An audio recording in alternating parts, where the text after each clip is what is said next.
Welcome to the Daily Word Verse by Verse. Grab your Bibles and follow along as we study the book of Colossians. Keep in mind, I am using the Holman Christian Standard Bible, so if you're using a different translation, the read is different, but the message is the same.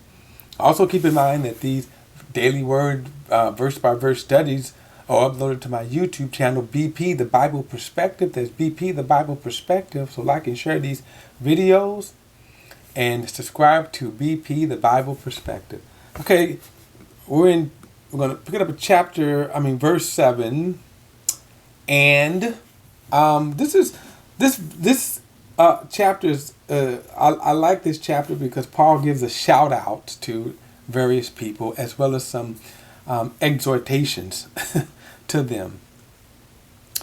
So I would say we would close it out, but I'm going to see how it goes because there's some very interesting things in here.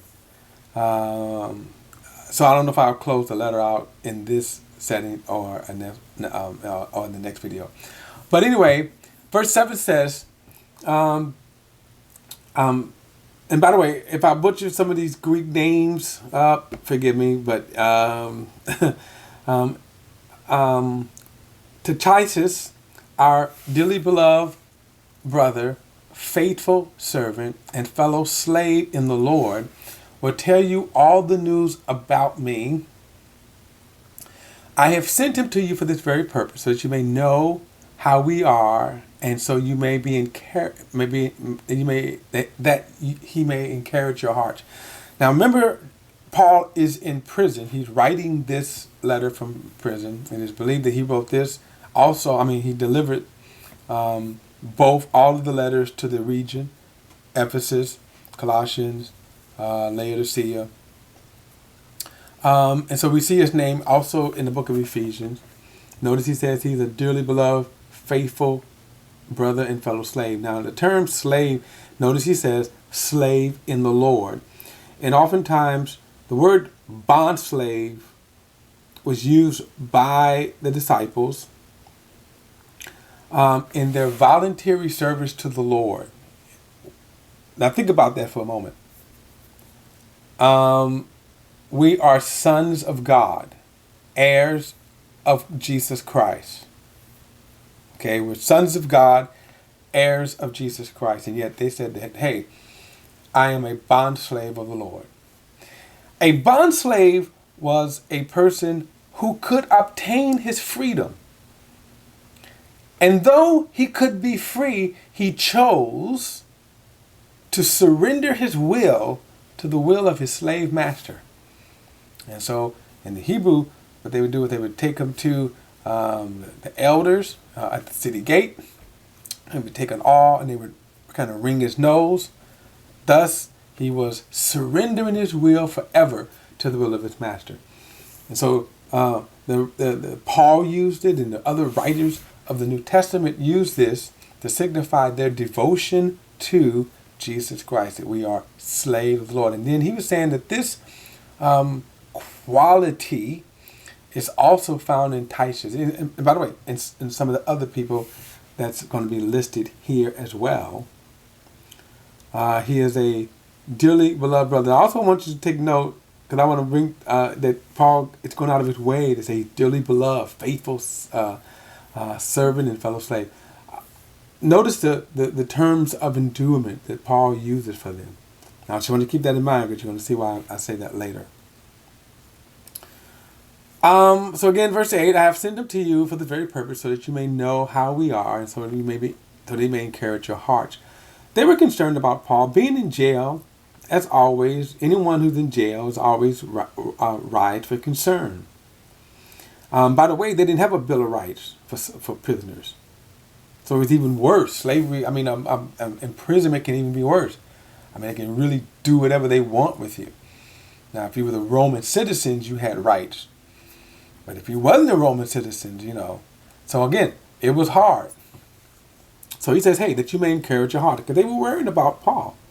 Verse 9 says, he is with Omniscius, a faithful and dearly loved brother who is one of you.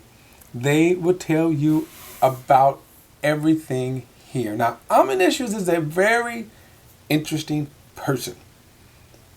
Now, remember, With this book, Paul is writing 4 prison epistles: Ephesians, Philippians, Colossians, and then there's a little book called Philemon. And Philemon is a short letter. Now, if you remember, we started off this chapter with masters, supply your slaves what is put right and is fair, since you know that you too have a master in heaven. And there are other exhortations, of course, in the book of Ephesians, where he also tells Christian slave masters what? To treat your slaves right. Well, here is an interesting thing here about omniscience. Philemon was one of Paul's friends, possibly a convert of Paul, or certainly a disciple. So ministered to Paul. He was a wealthy man. He owned slaves.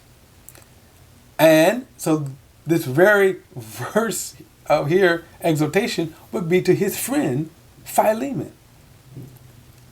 Now, Omniscius was a runaway slave. And in the travels, he came across Paul, possibly in jail. He was in jail with Paul for whatever crime he committed. Paul ministered to him. Paul led him to the Lord. Okay? And now Philemon is a faithful brother. Except one thing, obviously in the conversation, he come to find out, hey, I got a problem. Paul be like, what? What's your problem? I'm a runaway slave.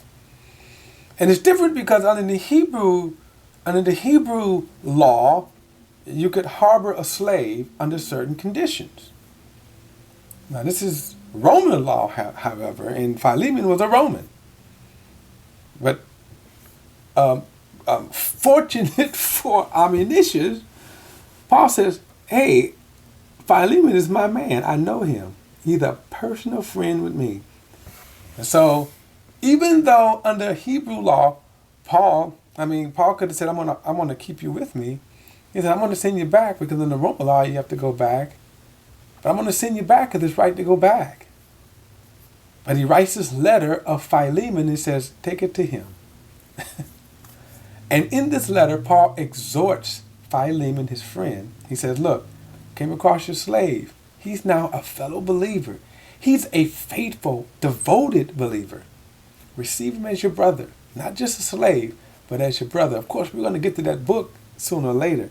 It is a fantastic book that how we could balance this whole slavery thing now. But you see here, Omniscius, who is a faithful disciple under Paul. And now he's saying he's sending them back. He's coming back to the region. And you probably can imagine that Omniscius is probably worried of how, because Philemon had every right to do what he wanted to do to his runaway slave. Slaves had no rights, period. They had no rights. So verse 10 says, Aristarchus, my fellow prisoner, greets you, as do Mark, Barnabas' cousin, concerning whom you have received instruction. If he comes to you, welcome him. Now, Aristarchus, my fellow prisoner, greets you. Okay. Now, this is the interesting thing right here, because it's, when he says, Aristarchus, my fellow prisoner, greets you, and then he says, as does Mark. Now, Mark is another interesting dynamic here. Aristarchus was a fellow prisoner, so they probably was in prison. And of course, we know with Paul, and we know this from the book of Acts, that Paul had a way of ministering to people. And again, Paul was a person, wherever he was, he ministered to people. And so Aristarchus was again fellow prisoner and a fellow brother.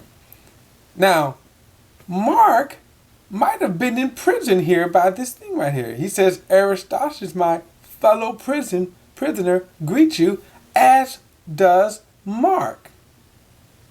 Now I'm going to get into Mark in the next video and pick it back up at verse 10 in the next video. I'll see you then.